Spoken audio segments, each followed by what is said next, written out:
Ndị be anyị ndewonu. Ọ bụ Ada Igbo na-ekwu na Igbo Media. N'Igbo Media, anyị na-ewetara unu ọtụtụ ozi gbasara ihe na-emegasị na Biafra Land, n'ala Igbo na mba ndị ọzọ. N'ụbọchị nke taata, o nwere ihe bịara n'iru akwụkwọ anyị nke anyị ga-agụpụtara unu n'ụbọchị taa. Anyị gụpụtachaa ya, unu egee ya ka ọha n'uju. Ị ga-esie ya, ị drọpụọla your comment, like kwa this our video and gbasakwa ya ka o ruo ụmụnna anyị n'ebe dị iche iche arụ. This is according to Biafra activist wetara ya ozi n'iru akwụkwọ as he quotes, "Breaking news: Tinubu in panic as Nnamdi Kanu's wife confronts British government at ICC court over injustice against her husband." Onya bụ ozi ka iji wee bịa tata na Igbo Media. Ị ga-esi anya bụ ozi, gbaa mbọ gwa anyị iche na comment section ma mekwa ka ụmụnna anyị n'ebe dị iche iche ka o rute ha aka. Ngwa gere ya ka ọha n'uju. Renewal and a return of politics to public service. Welcome back once again. Nnamdi Kanu's family has decided to confront British government for doing this. Sincerely speaking, the level at which Nnamdi Kanu's case is getting and is moving in court is something alarming. Now, for crying out loud, the particular Justice Omotosho don't even know the trauma the family of Nnamdi Kanu is passing through. They don't even know the trauma that the family is passing through. The children of Nnamdi Kanu, especially the wife, Uchechi. It is quite appalling that this government don't want to obey the rule of law. Now, look at it as you could see on your screen that Bola Ahmed Tinubu is now pleading through Gbajabiamila, urging northern leaders to, back Tinubu's second term bid. The question a lot of persons are stating that, why on earth will you be doing this, Gbajabiamila? Remember that you were the House of Representatives Speaker in the last administration. Now you are still speaking and saying that Bola Ahmed Tinubu should still retain this particular seat in the second bidding. Forgetting that and not knowing that this same government was the government that promised Nigeria to eradicate insecurity. This same government, you were in the last administration, you all held Nnamdi Kanu captive and disobeyed a lot of court orders. As you can see on your screen, look at it. Let Tinubu finish what he started. And what are those things Tinubu started? Even it is obvious that the captivity of Nnamdi Kanu is still in this administration. You can link both of them true because the APC was in the last administration and it's APC that is ruling and they are the ones keeping Nnamdi Kanu in captive. But the bold step Nnamdi Kanu's family is taking on this particular cause is what is very, very glaring. Gbajabiamila, for you to come out and start begging through, for Bola Ahmed Tinubu's sake is quite appalling. No, let's not digress a bit. Let's go straight to what Nnamdi Kanu's family has decided to take a move over this particular case. As you can see on your screen, Nnamdi Kanu's family condemns British government for conspiracy in continued detention, says UK is liable if IPOB leader buys. It is obvious that the conspiracy about the British government in this particular Nnamdi Kanu's case is questionable, sincerely speaking. It is questionable because if Nnamdi Kanu is a British citizen, then why is it that this set of persons and the British country have not actually given a strict order to Bola Ahmed Tinubu, probably cutting up the bilateral relationship they have with Nigeria?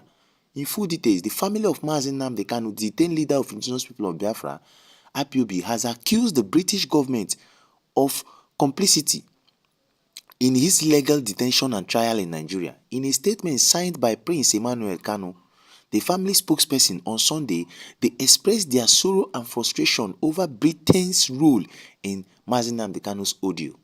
The family highlighted Britain's historical pattern of betrayal, citing the 1967 to 1970 Biafran genocide. Remember, you could see what the families are remembering, that this British government, you have done more harm than good to this particular country and to the a capture of Nnamdi Kanu. Why have you not spoken through to power? Why have you not stated that this man should be released?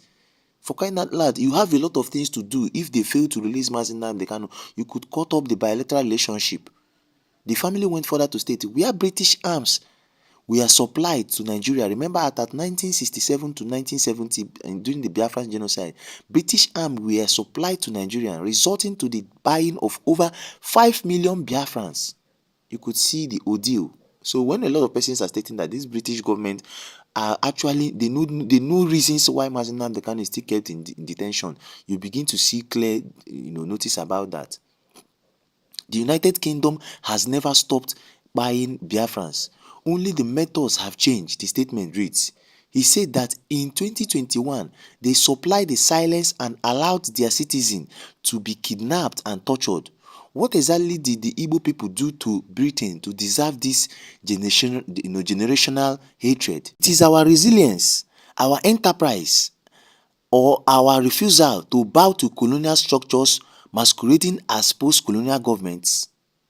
Why is it that every time an Igbo leader rises to speak truth to power, Britain rushes to undermine him? This is a question the family of Nnamdi Kanu is asking the British government and the colonial masters. What on earth has the Igbos committed? And why is it that Nnamdi Kanu is still kept in Joncho and a vacation is now used as a requisite excuse to still keep him? Britain's hatred for the Igbo people has, outlived colonialism. What they could not achieve with bombs and starvation in 1967, they now, pursue through legal manipulations, judicial collusions, and geopolitical deceit. The family recalled. The family questioned why the British High Commission in Nairobi was inactive during Kanu's adoption and why the UK Foreign Office turned a blind eye to his violation of international human rights and consular law. The family also criticized the UK government's diplomatic deceit, saying they pretended to be engaged while Kanu was in detention. British consular officials visited Nnamdi Kanu in DSS custody in Abuja. He asked one simple question: why is United Kingdom allowing a British citizen to be tried for broadcasts made in the UK, where both IPOB and Radio Biafrans are lawfully entities over there? The response was both evasive and indicious.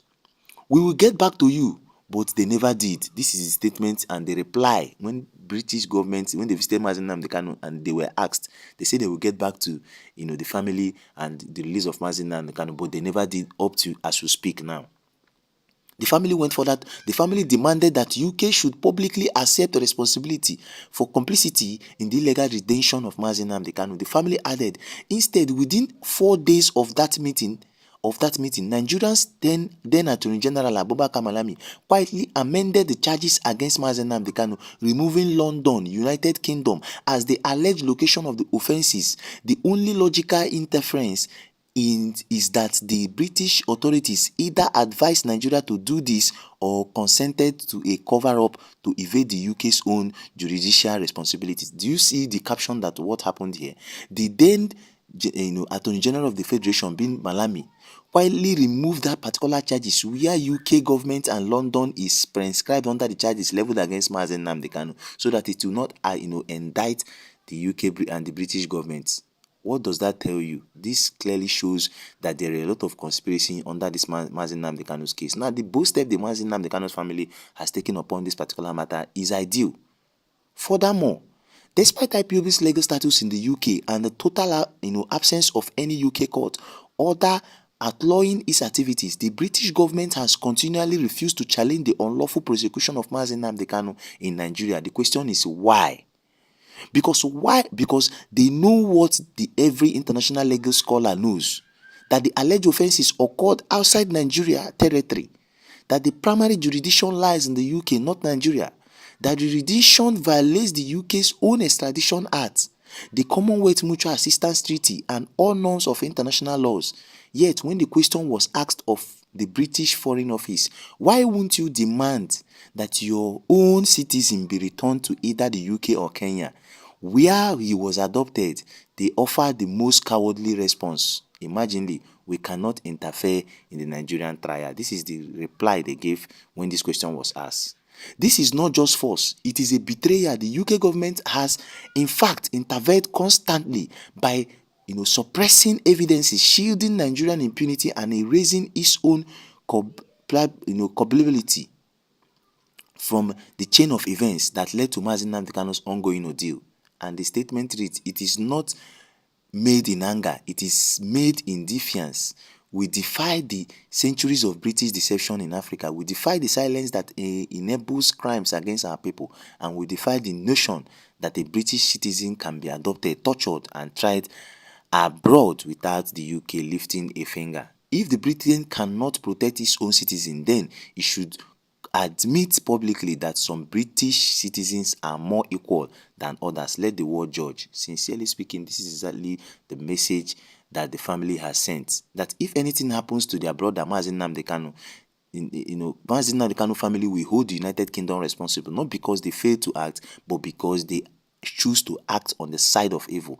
Their silence is not neutrality, it is an endorsement of tyranny. Let the earth tremble with this truth. Let history record our warning. Let justice not be buried under diplomatic hypocrisy. This is exactly the message that Nnamdi Kanu's lawyer has sent to British government, stating, we have confronted you people should do the needful, because whatever happens to Nnamdi Kanu in detention, then we're going to hold you liable. Look at it.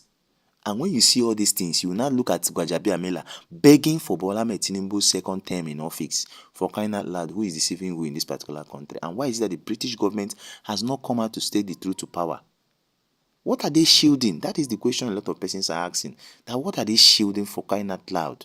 What are they shielding, for crying out loud? Reaction started coming up. As you could see, Nation stated, if Nnamdi Kanu bin dey hold US or Russia passport, then for no waste time to jump inside him matter, US go don dey shout for Nigeria to release him sharp sharp. Maybe every slap them with sanction or threaten with military power sef. Russia too no gree. Russia too no gree. Dem go use their big voice for world stage call their allies and make Nigeria know say dem no dey play. Both countries sabi fight for their citizens wey dey trouble abroad, using their money and power to make things happen. But see UK now, dem just sit down look. Ngwanụ daalụ nne nụ ụmụnne m dịka si na-esere n'Igbo Media. Gịnị ka unu nwere ikwu na nkọwa nke unu gbasara maka ihe nọ n'iru akwụkwọ n'ụbọchị uhuruchi nke taa? Gwa anyị ife iche n'ụdị nke gị, deela ya n'akara kọmentị ka mara ihe i chere, ma chetakwa tụsa ya bụ ozi ka o were ụmụnne anyị ndị ọzọ ntị. Ndewo na ụmụnne m, ka emesịanụ.